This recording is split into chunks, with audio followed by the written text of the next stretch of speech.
सुप्रभात बच्चों। बच्चों, एक काम ऐसा काम होता है जिसे करना हमें बहुत ही पसंद होता है।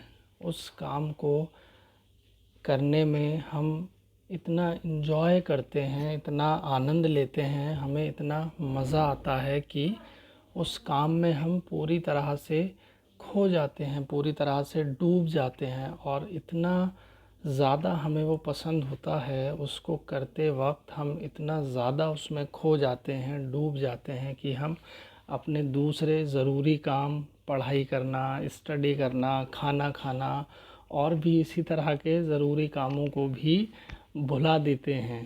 तो इतना ज़्यादा काम वो हमें पसंद होता है। मैं आपसे गैस करने के लिए कहूँगा बच्चों, वो कौन सा काम है, तो आप सोच में पड़ जाएंगे उसको। हो सकता है कुछ बच्चे उसका सही उत्तर भी दे दें। तो मैं यहाँ बताना चाहूँगा वो काम कौन सा है। वो काम है बच्चों, कहानियाँ सुनना। कहानियाँ सुनना इस तरह का काम है जो हम सभी को करना बहुत ज़्यादा पसंद होता है। कहानियाँ सुनते वक्त कहानियों में हमारा डूब जाना, हमारा खो जाना, इतना ज़्यादा मज़ा, इतना ज़्यादा इन्जॉय हम कहानियों को सुनते वक्त करते हैं कि वक्त का, टाइम का हमें पता ही नहीं चलता। हम पूरा पूरा दिन भी कहानियाँ सुनते हुए गुजार सकते हैं, पूरी पूरी रात भी हम कहानियाँ सुनते रहते हैं। तो ये एक ऐसा काम है जिसको करते हुए हम कभी बोर नहीं होते और हमें कभी ऐसा महसूस नहीं होता, कभी ऐसा नहीं लगता कि बस अब बंद कर देना चाहिए इस काम को, बल्कि हमें ऐसा ही लगता रहता है, नहीं, और जितना जितना ज़्यादा कहानियाँ हम सुन सकें उतना ज़्यादा हमारे लिए अच्छा होगा, उतना ज़्यादा मज़ा आएगा हमें। और जितनी कहानियाँ हम सुनते रहते हैं हमें ऐसा लगता रहता है कि और एक के बाद एक के बाद एक कहानियाँ शुरू होती रहें और कोई हमें कहानियाँ सुनाता रहे। बहुत सारे सदस्य हमारी फैमिली में, हमारे परिवार में ऐसे होते हैं जो हमें कहानियाँ सुनाते हैं। वो हमारे दादा दादी हो सकते हैं, वो हमारे नाना नानी हो सकते हैं। ख़ासकर दादा दादी और नाना नानी हमें कहानियाँ सुनाते हैं। और भी सदस्य हमारे परिवार के, हमारे माता पिता, बड़े भाई बहन और भी लोग हो सकते हैं जो हमें कहानियाँ सुनाते हैं। तो जो भी सदस्य हमारी फैमिली के, हमारे परिवार के हमें कहानियाँ सुनाते हैं, उन सदस्यों के पास जाना, उन सदस्यों के साथ वक्त बिताना, उन मेंबर्स के साथ बैठना, बातचीत करना हमें बहुत ही ज़्यादा अच्छा लगता है, बहुत ही ज़्यादा पसंद होता है। और ऐसा इसलिए होता है बच्चों क्योंकि वो सभी हमें कहानियाँ सुनाते हैं। हमें कहानियाँ सुनने में इतना ज़्यादा मज़ा आता है कि हम ये चाहते हैं कि हम उन्हीं के साथ, जो सदस्य हमें कहानियाँ सुनाते हैं, हम उन्हीं के पास हमेशा बैठे रहें, उन्हीं से बातचीत करते रहें और उन्हीं से कुछ ना कुछ कहानियाँ सुनते रहें। इतना ज़्यादा पसंदीदा काम है ये हमारा, कहानियाँ सुनना। तो इन लोगों से, इन सदस्यों से हम बहुत सारी कहानियाँ सुनते हैं।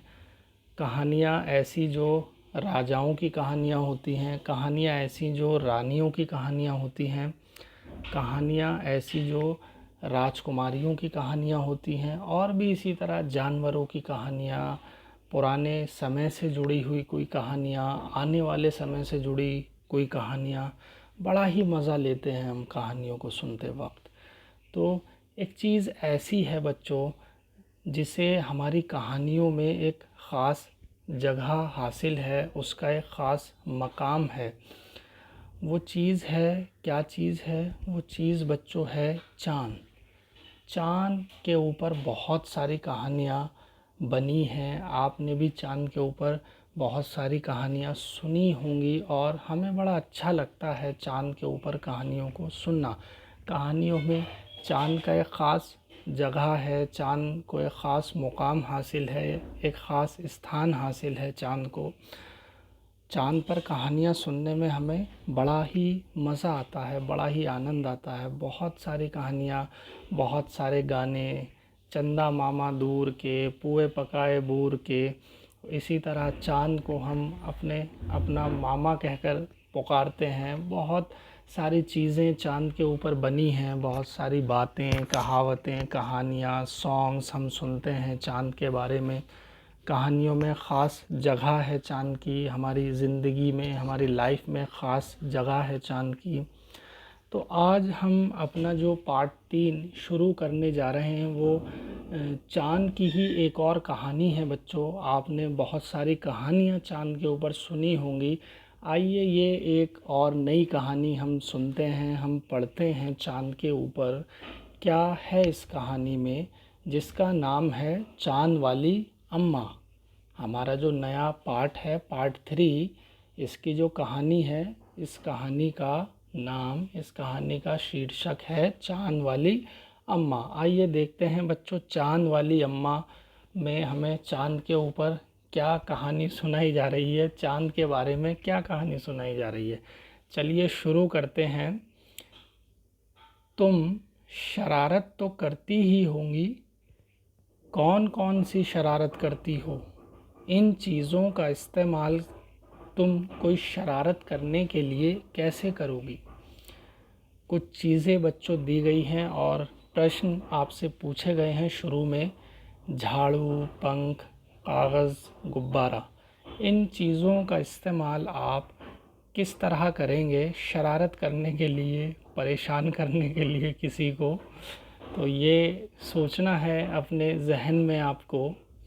और देखिए, आइए शुरू करते हैं आगे क्या शरारत इस कहानी में दी हुई है। पहले कहानी की शुरुआत ही ऐसे शब्द से होती है, शरारत शब्द से, जिससे कि हमें ऐसा लग रहा है कि आने वाली कहानी में जो आगे कहानी आएगी, कहानी का जो सार आगे होगा, उसमें हम देखेंगे किसी शरारत को, कोई शरारत आगे दिखाई गई होगी, किसी शरारत के ऊपर ये कहानी होगी, चाँद वाली अम्मा। आइए देखते हैं क्या शरारत कहानी में दी जा रही है और मज़ा लेते हैं कहानी का। बहुत समय पहले की बात है। एक बूढ़ी अम्मा थी, बिल्कुल अकेली। उसका अपना कोई न था। घर का कामकाज उसे खुद ही करना पड़ता। सुबह उठकर कुएं से पानी लाना, खाना बनाना आदि। उसके साथ एक परेशानी थी। वह रोज़ सुबह उठकर जब घर में झाड़ू लगाती तब तक तो सब ठीक रहता, पर जैसे ही वह आंगन में जाती और झाड़ू लगाने के लिए झुकती, तभी आसमान आकर उसकी कमर से टकराता। देखो बच्चों, यहाँ पर बताया जा रहा है किस तरह आसमान शरारत कर रहा है उसके साथ। आइए देखते हैं आगे। अम्मा उसे घूरकर देखती तो वह थोड़ा हट जाता। फिर वह जैसे ही दोबारा झुकती, आसमान फिर अपनी हरकत दोहराता। 1 दिन, 2 दिन, 3 दिन, लगातार यही क्रम चलता रहा। अम्मा झाड़ू लगाए और आसमान उसे तंग करे। एक दिन कुएं पर पानी भरने को लेकर अम्मा का किसी और से झगड़ा हो गया। अम्मा ज़रा गुस्से में थीं।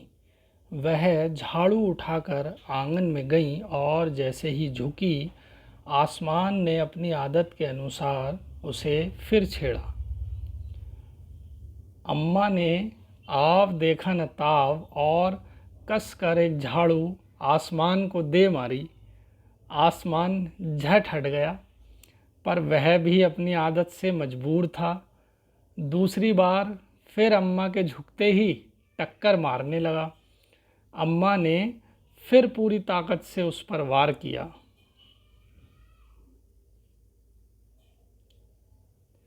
आसमान को शरारत सूझी। इस बार उसने झाड़ू पकड़ ली। उधर अम्मा भी झाड़ू पकड़े थी। रस्सा कशी शुरू हो गई। झाड़ू का ऊपर वाला हिस्सा आसमान पकड़े हुए था तो नीचे वाला अम्मा। दोनों छोड़ने को तैयार नहीं थे। अम्मा चिल्लाई, छोड़ मेरा झाड़ू, मेरे पास एक यही झाड़ू है। तब भी आसमान ने नहीं छोड़ा। बूढ़ी अम्मा कब तक रस्सा कशी करती थक गई। आसमान ने झाड़ू खींचना नहीं छोड़ा। अब वह झाड़ू के साथ ऊपर उठने लगा। उसके साथ साथ झाड़ू पकड़े हुए अम्मा भी ऊपर जाने लगी। वह चिल्लाई, मुझे नीचे छोड़ दे। आसमान ने कहा, अम्मा अब मैं तुम्हें नहीं छोड़ूंगा, ले चलूँगा ऊपर, वहीं झाड़ू लगाना। अम्मा अब झाड़ू नहीं छोड़ सकती थी क्योंकि वह बहुत ऊपर पहुंच चुकी थी। तभी उसे वहां चांद दिख गया। झट अम्मा ने पैर बढ़ाया और चांद पर चढ़ गई, पर झाड़ू नहीं छोड़ी। आसमान को फिर शरारत सूझी। उसने सोचा, अम्मा तो चांद पर चढ़ गई है, यदि चांद उसकी मदद करेगा तो मैं हार जाऊंगा, इसे यहीं रहने दूं।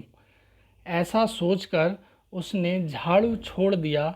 अम्मा झाड़ू सहित चांद पर रह गई। वह इतनी थक गई थी कि झाड़ू पकड़े पकड़े ही चांद पर बैठ गई। आसमान ऊपर चला गया। उस दिन से आज तक बूढ़ी अम्मा झाड़ू पकड़े चांद पर बैठी है। देखो बच्चों, जब हम चांद की तरफ देखते हैं तो हमें ऐसा लगता है चांद को देखने में जैसे उसमें एक बूढ़ी अम्मा बैठी हुई हों। उसमें एक बूढ़ी अम्मा बैठी हैं, कुछ काम कर रही हों बैठी हुई। कई बार अक्सर हमें ऐसा लगता है, ऐसा महसूस होता है। तो उसी के ऊपर बहुत अच्छी एक कहानी तारा निगम ने लिखी है। तो उम्मीद है बच्चों आपको बहुत पसंद आई होगी कहानी, बहुत मज़ा आया होगा आपको इसे सुनने में, और आप जब इसे पढ़ेंगे तो आपको और मज़ा आएगा इस कहानी को पढ़ने में। और आज आपको बच्चों यही करना है, कहानी को बहुत ध्यान से सुनिए और आप भी इसे पढ़ने की प्रैक्टिस कीजिए, अभ्यास कीजिए इस पाठ को। आज आपका हिंदी का काम यही है, आपको इस पाठ को सुनना है पहले, और सुनने के बाद फिर आपको इस पाठ की पढ़ने की बार बार प्रैक्टिस करनी है, पढ़ने का बार बार अभ्यास करना है। जब तक आप अच्छी तरह से इस पाठ में आए शब्दों को, इस पाठ में आई बातों को अच्छी तरह से ना पढ़ने लगें, आप इसे पढ़ने का अभ्यास करते रहें। तो आज के लिए बच्चों बस इतना ही। धन्यवाद।